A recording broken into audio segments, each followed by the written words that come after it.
Hello दोस्तों, welcome to Crescent class again. दोस्तों, अभी हाल ही में 31 मई को वर्ल्ड एंटी टबैको डे मनाया गया, जिसको हम विश्व तंबाकू निषेध दिवस भी बोलते हैं। यह दिवस अक्सर क्यों मनाया जाता है और इसके पीछे के क्या महत्वपूर्ण पहलू हैं, आइए आज हम इसको डिस्कस करेंगे।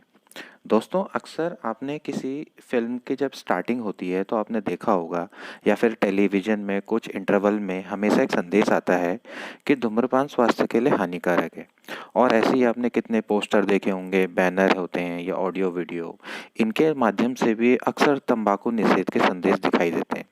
और इन्हीं जागरूकता अभियानों को बल देने के लिए दुनिया भर में 31 मई को यानी 31 मई को नो टबैको डे यानी विश्व तंबाकू निषेध दिवस मनाया जाता है।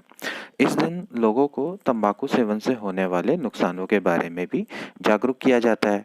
तंबाकू का सेवन करना हमारे लिए किस तरह का जानलेवा हो सकता है, इस बारे में लोगों को एक्चुअली WHO द्वारा बताया जाता है।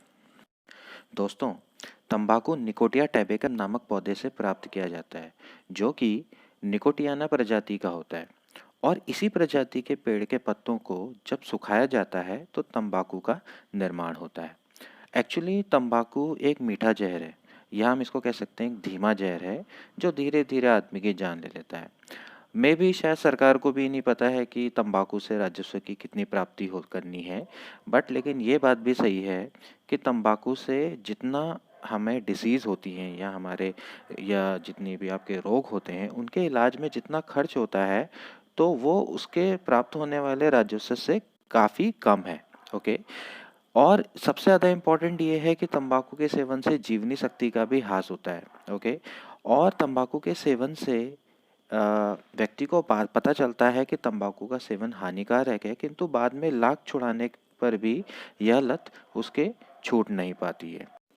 दोस्तों, एंटी टबाकू डे है, उसका उद्देश्य तंबाकू सेवन के व्यापक प्रसार और नकारात्मक स्वास्थ्य प्रभावों की ओर को ध्यान आकर्षित करना है। वर्तमान में दोस्तों, तंबाकू के कारण 70 लाख से अधिक मौतें होती हैं, जिसमें से आप ये मान के चलिए कि 9 लाख से अधिक लोग वो हैं कि जो गैर धूम्रपान करने वाले होते हैं। दोस्तों, अगर हम इस दिवस के इतिहास की अगर बात करें तो 1987 में WHO की विश्व स्वास्थ्य सभा ने एक संकल्प पारित किया, जिस संकल्प को हम WHO 40.38 कहते हैं, जिसमें 7 अप्रैल 1988 को एक विश्व धूम्रपान न करने वाला एक टैग बनाया था इन्होंने, जिससे इन्होंने दुनिया भर में तंबाकू उपयोगकर्ताओं को 24 घंटे के लिए तंबाकू उत्पादों का उपयोग करने से रोकने का आग्रह किया था। और इन्होंने ये भी कहा था कि जो लोग छोड़ने की कोशिश कर रहे हैं वो लोग उनकी सहायता करेंगे। इसी तरह से 1988 में WHO द्वारा यानी इसकी विश्व स्वास्थ्य सभा द्वारा एक और संकल्प, जिसको बोलते हैं WHO 42.19, इसको इन्होंने पारित किया। और यहीं से 31 मई को हर साल विश्व तंबाकू निषेध दिवस के रूप में मनाया जाता है। इसी तरह से 2008 में विश्व तंबाकू दिवस की संध्या पर WHO ने सभी तंबाकू विज्ञापन, प्रचार और प्रयोजन पर दुनिया भर में प्रतिबंध लगाने का आह्वान भी किया था। यानी इसी दिन से इन्होंने कहा था कि तंबाकू का विज्ञापन, प्रचार और प्रयोजन पे प्रतिबंध किया जाए। इसी तरह से 2015 में WHO ने एंटी टबाकू डे के मौके पर तंबाकू के उपयोग से जुड़े स्वास्थ्य जोखिमों पर प्रकाश डाला था। और इन्होंने बोला था कि इसके अवैध व्यापार को समाप्त किया जाए और इसकी खपत को कम से कम किया जाए। इसी तरह से 2016 को 31 मई को एंटी टबैको डे पर WHO ने सरकारों से कहा कि भाई वो जितने भी उत्पाद जो तंबाकू से रिलेटेड हैं, उनकी सादी पैकिंग करे, उसको ज़्यादा आकर्षित ना बनाए। दोस्तों, हर साल यह दिन किसी न किसी थीम के संग मनाया जाता है, और इस वर्ल्ड नो टबैको डे की थीम युवाओं को ध्यान में देखते हुए रखी गई है। इस साल 2020 की थीम है युवाओं को इंडस्ट्री के हथकंडे से बचाना और उन्हें तंबाकू और निकोटीन के सेवन से रोकना है। अगर हम इसको इंग्लिश में बात करें तो protecting youth from industry manipulation and preventing them from tobacco and nicotine use. जबकि 2019 में इस दिवस की theme tobacco and lung health यानी तंबाकू और फेफड़ों का स्वास्थ्य थी। दोस्तों, अगर हम तंबाकू प्रोटेक्शन की बात करें तो इसमें चाइना नंबर 1 है, जो कि 31,57,000 टन तंबाकू उत्पादन करता है। इसी के बाद ब्राज़ील का द्वितीय स्थान है, जो कि 9,51,000 के आसपास तंबाकू उत्पादन करता है। इसी तरह से तीसरे नंबर पे इंडिया का स्थान है, जो कि 8,30,000 टन तंबाकू का उत्पादन करता है। अगर हम भारतीय राज्यों की बात करें तो इसमें आंध्र प्रदेश तंबाकू उत्पादन के मामले में सर्वप्रथम है।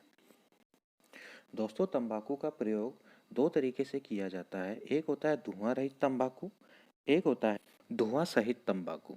धुआं रहित तंबाकू वो होता है कि जिसमें धुएं का प्रयोग नहीं होता है, जैसे कि तंबाकू वाला पान, पान मसाला, तंबाकू, सुपारी, मैनपुरी तंबाकू, मावा, सनस, मिश्री, गुल, बज्जर, इस टाइप के जो तंबाकू होते हैं या चबाने योग्य तंबाकू होते हैं।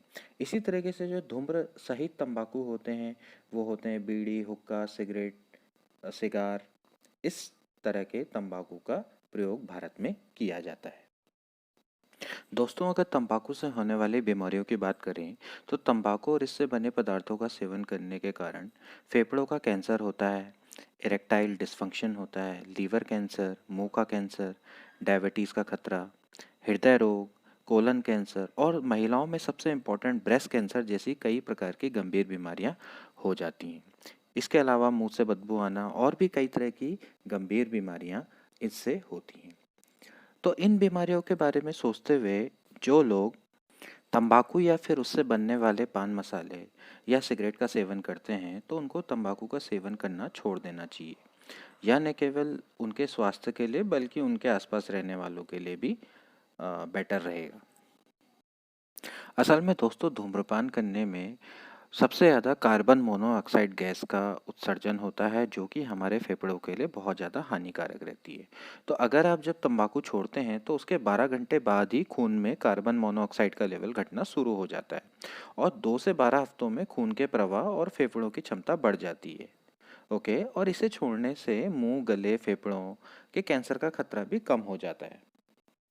दोस्तों, आज के समय में काफ़ी तंबाकू का प्रचलन बहुत बढ़ चुका है और मैंने देखा है कि ज़्यादातर जो युवा बच्चे हैं, छोटी छोटी क्लासेस में पढ़ने वाले बच्चे हैं, इस तंबाकू में से सबसे ज़्यादा प्रभावित हो रहे हैं। तो एज ए टीचर मेरा जो कर्तव्य है वो उनको ज्ञान देने तक ही सीमित नहीं है, जब उसके अलावा उनको सोशल रिस्पॉन्सिबिलिटी और नैतिकता प्रदान करना भी है। तो दोस्तों, अंत में मेरा उन सभी युवाओं से और आप सभी लोगों से अनुरोध है कि से नो टू टबैको एंड से यस टू लाइफ। तो दोस्तों, कैसा लगा आज का वीडियो आप कमेंट करके ज़रूर बताइएगा। So till then, take care and good bye.